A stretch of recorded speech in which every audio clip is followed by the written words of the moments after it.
So here's a question. What does an ancient Roman farmer have in common with the central character of this book? Well, to find out, you're going to have to watch today's show. Let's get started.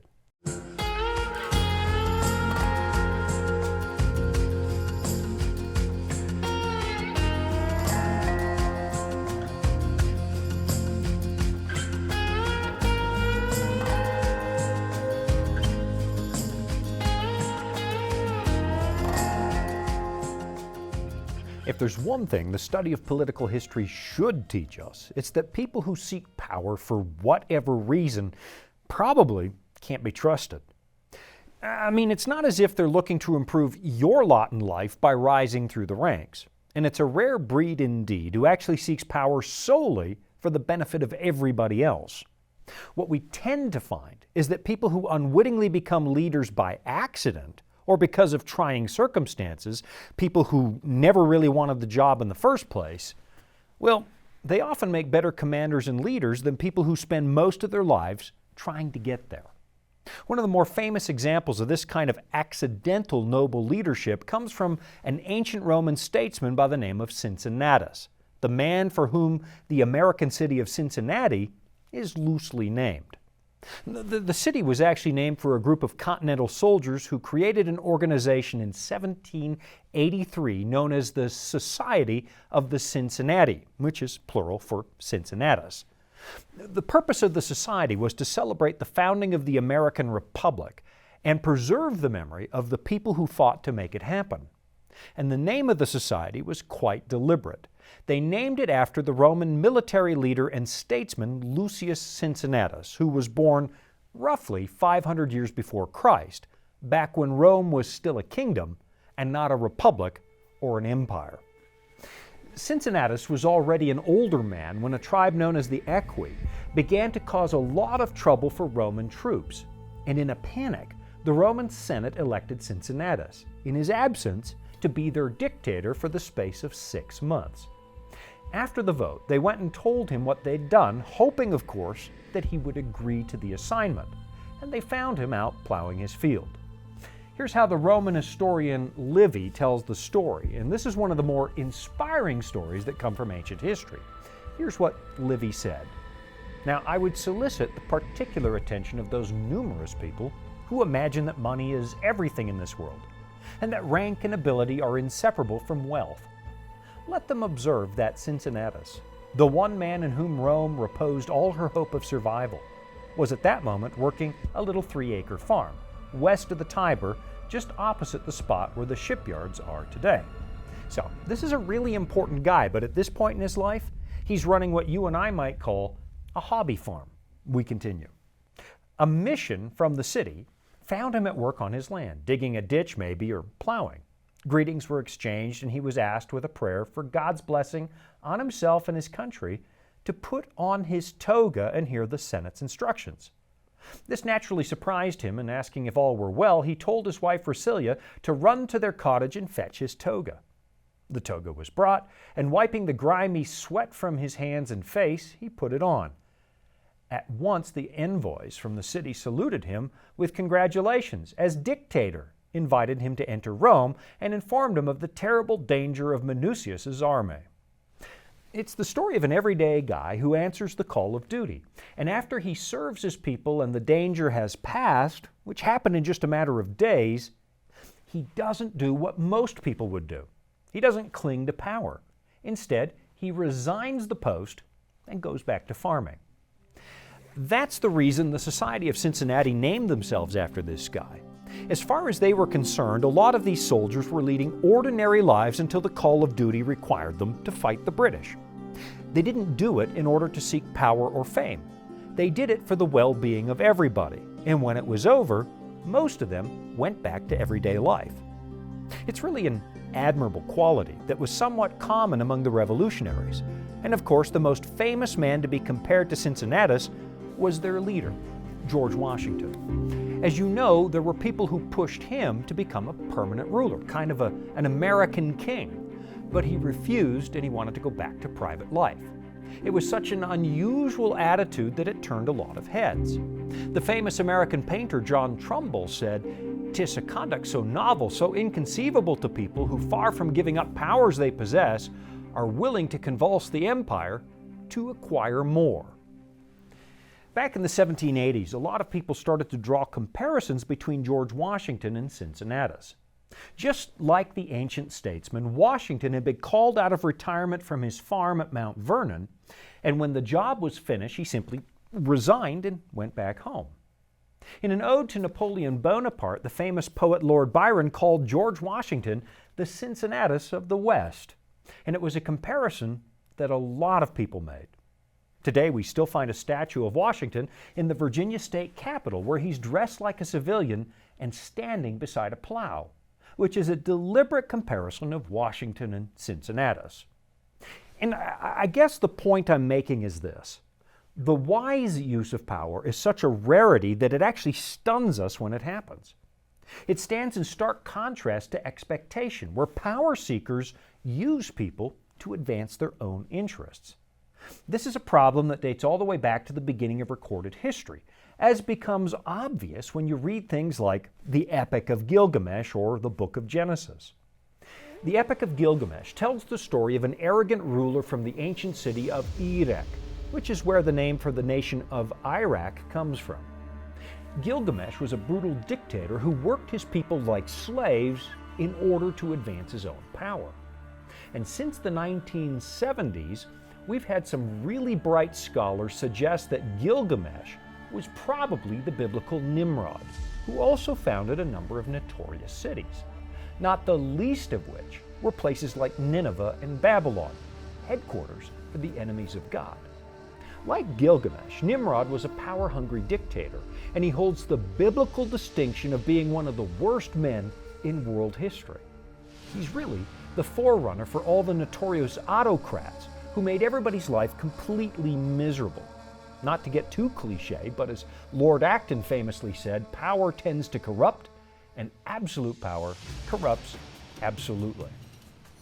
Political power, it seems, is one of those things that never stops making more and more demands on its victims, because you can never feed your hunger for power enough to finally make it quiet.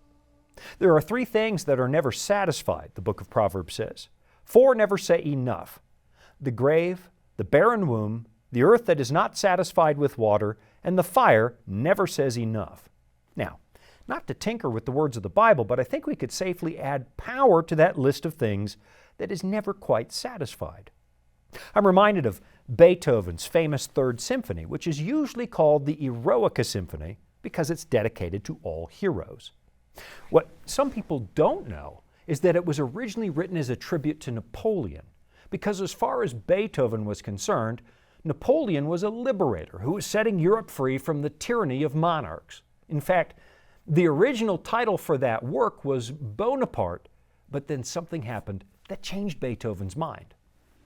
Not long after he finished this magnificent work, one of his students, a man by the name of Ferdinand Ries, suddenly told Beethoven that Napoleon had crowned himself the Emperor of France. That is not what Beethoven anticipated, so he completely lost it, and according to some accounts, started yelling. So he is no more than a common mortal. No, he too will tread underfoot all the rights of man and indulge only his ambition. Now he will think himself superior to all men and become a tyrant. Beethoven angrily grabbed a pen and scribbled out Napoleon's name on his work, and now we simply know it as the Heroes Symphony or the Eroica Symphony. There's actually still a copy in existence where you can see the name Bonaparte scribbled out on the cover. But you know, I think the only real surprise in this story is the fact that Beethoven was surprised. Because let's be honest, when in the history of human government hasn't power been a problem?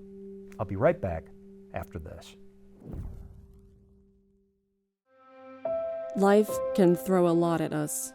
Sometimes we don't have all the answers. But that's where the Bible comes in.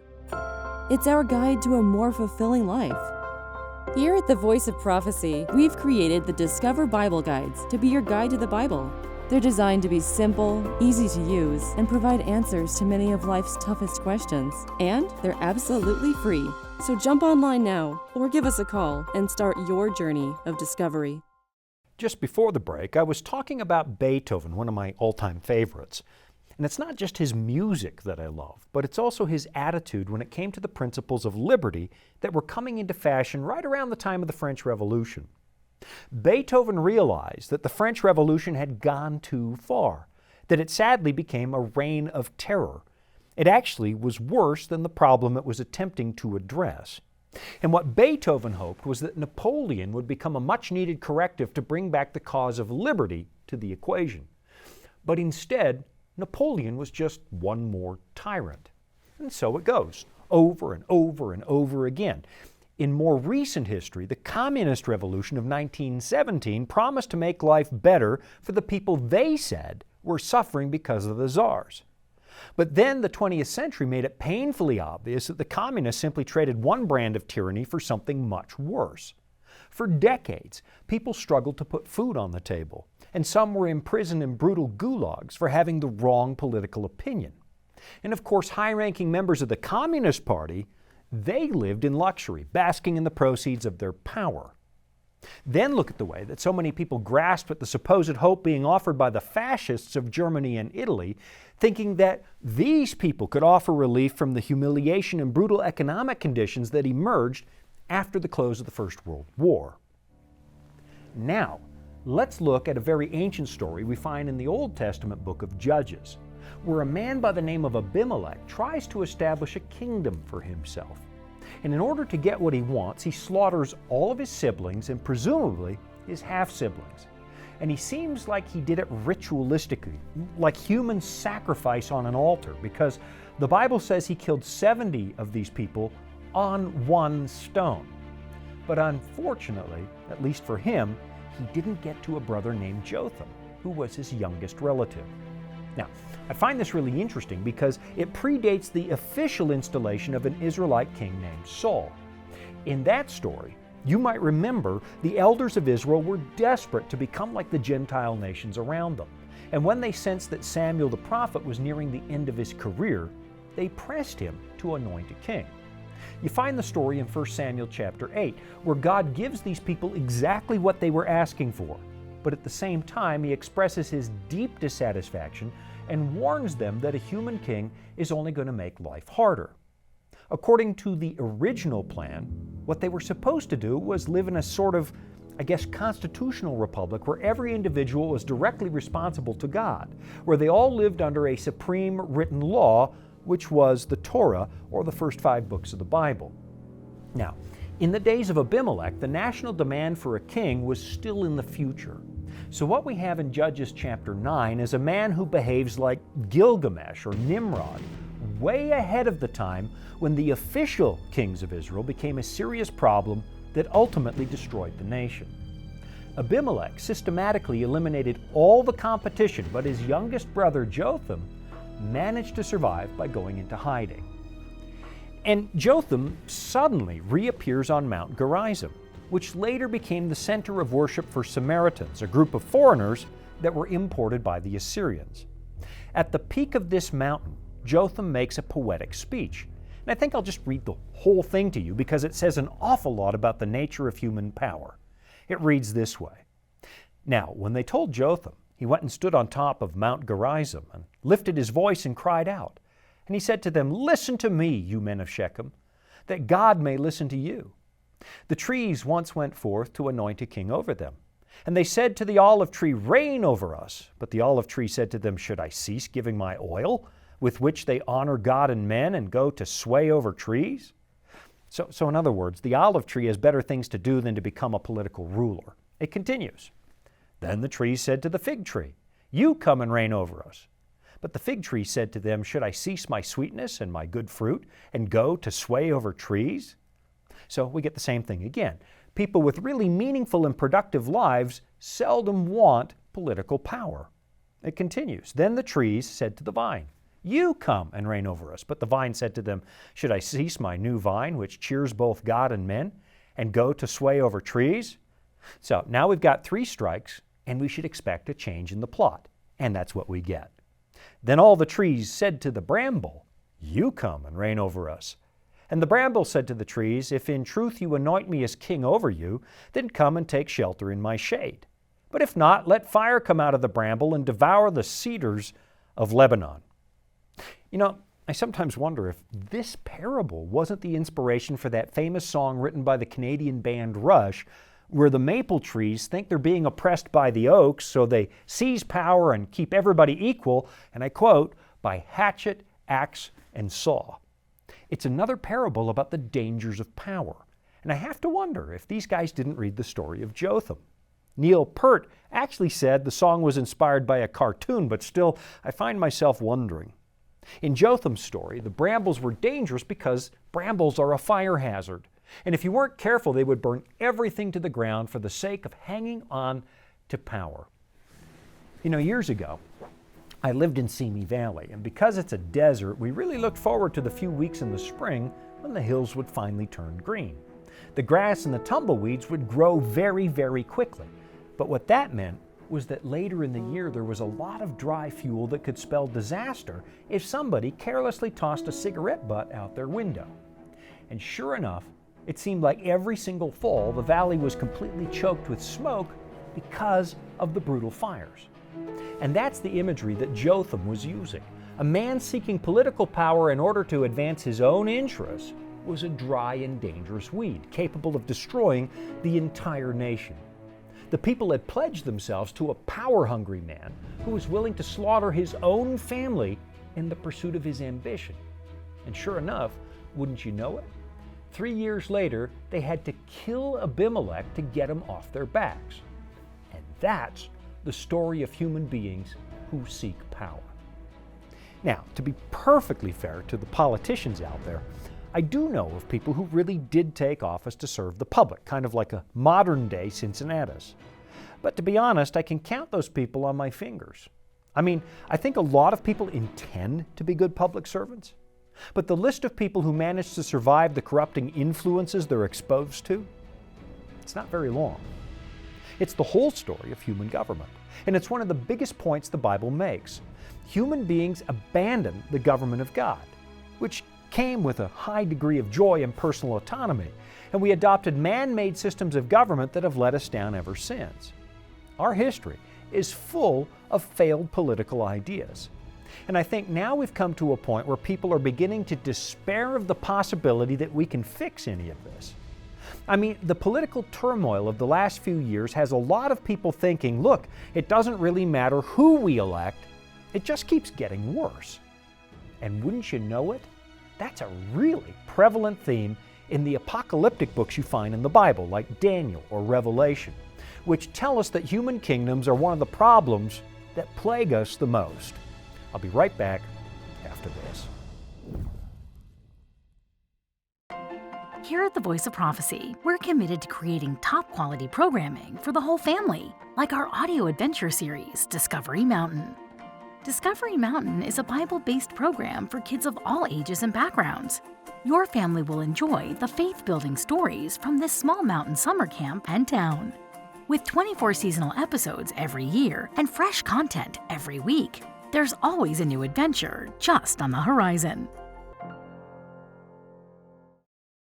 If there was one lesson you'd think we would have learned over the last several thousand years, it's that asking powerful governments to solve our problems for us, well, it almost always ends in disaster. Someone once suggested we might be better off just opening a phone book and drafting the first several hundred people to serve as the government and put a strict limit on their term, because that would eliminate power seekers. You know, after the Babylonian exile, the children of Israel had a lot of opportunity to experience the reality of man-made governments, because all the way from Nebuchadnezzar to the birth of Christ, they never again enjoyed national autonomy, at least not the way it had been.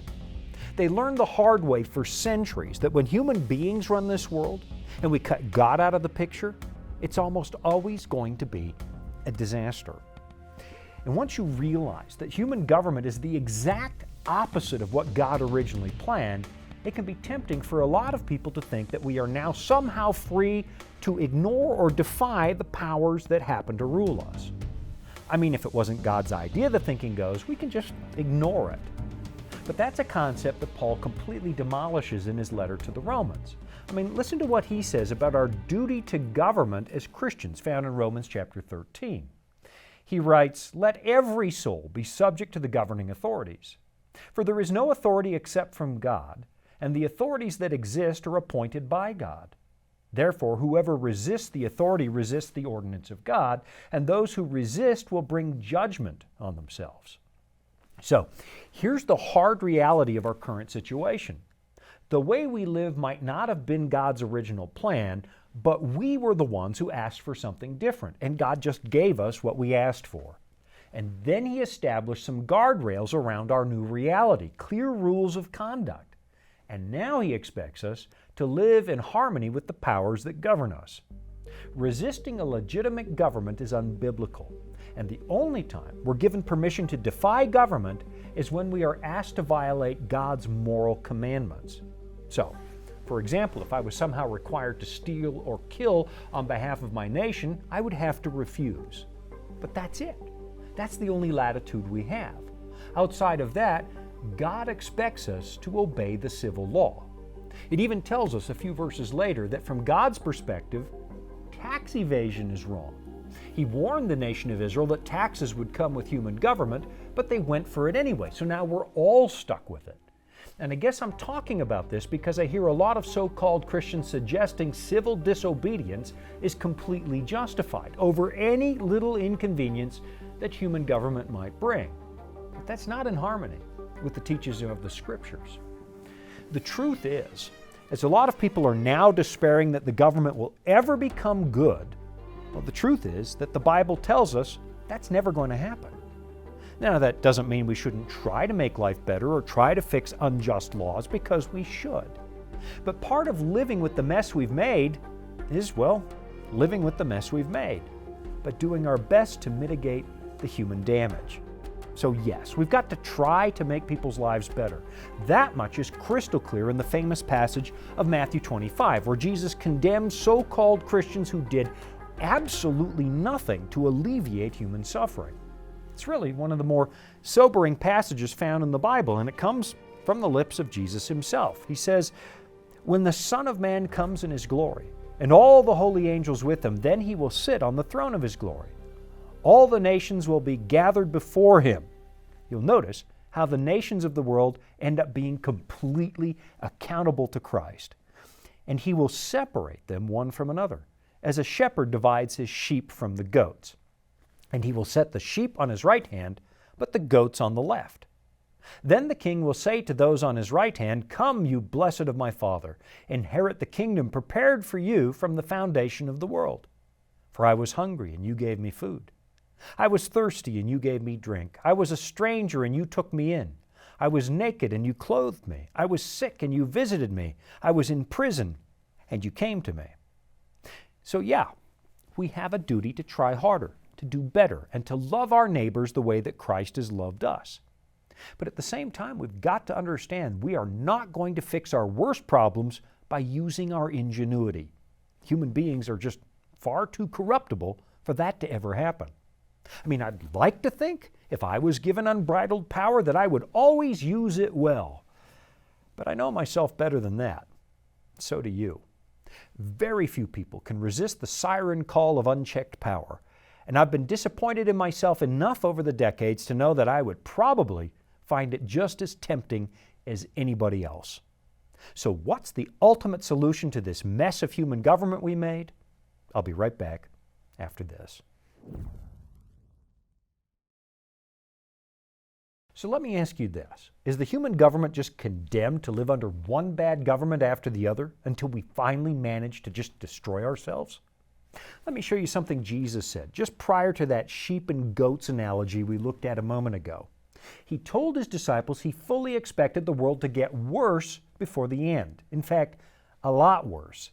In Matthew 24, He says, "For many will come in my name, saying, 'I am the Christ,' and will deceive many. And you will hear of wars and rumors of wars. See that you are not troubled, for all these things must come to pass, but the end is not yet. For nation will rise against nation, and kingdom against kingdom, and there will be famines, pestilences, and earthquakes in various places. All these are the beginning of sorrows."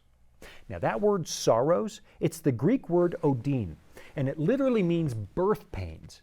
So in other words, the mess we've made isn't going to get better. In fact, according to Jesus, the problems will get bigger and more frequent as we slide into the end zone of history. And when it happens, we need to remember we are reaping exactly what we sowed. The only solution, honestly, would be another Cincinnatus, another man who willingly steps away from his enjoyable private life to come and help us. And he does it out of love. That's the story of the Bible. It's about a God who saw that we couldn't fix the problem we made, and so he set aside everything to respond to the call of duty. The Old Testament prophets called this man Messiah, and they also called him the Son of Man. And today the Bible promises that eventually all of the world's brutally corrupt governments are going to be permanently replaced by one that this Son of Man establishes. The book of Revelation puts it like this. Then the seventh angel sounded, and there were loud voices in heaven saying, "The kingdoms of this world have become the kingdoms of our Lord and of His Christ, and He shall reign forever and ever." And the 24 elders who sat before God on their thrones fell on their faces and worshiped God, saying, "We give you thanks, O Lord God Almighty, the one who is and who was and who is to come, because you have taken your great power and reigned." In other words, you're not wrong when you realize that every new government is just as corrupt as the last, and the problem is only getting worse by the day. The only solution is to wipe it out and start over again with something new, which is what God promises to do. Listen, I know that some of you have been told this is a book of fairy tales, but maybe read it for yourself, because you might be shocked at just how accurately it describes the world we currently live in, and then it tells us what God plans to do about that. I'm Shawn Boonstra. Thanks for joining me. This has been Authentic.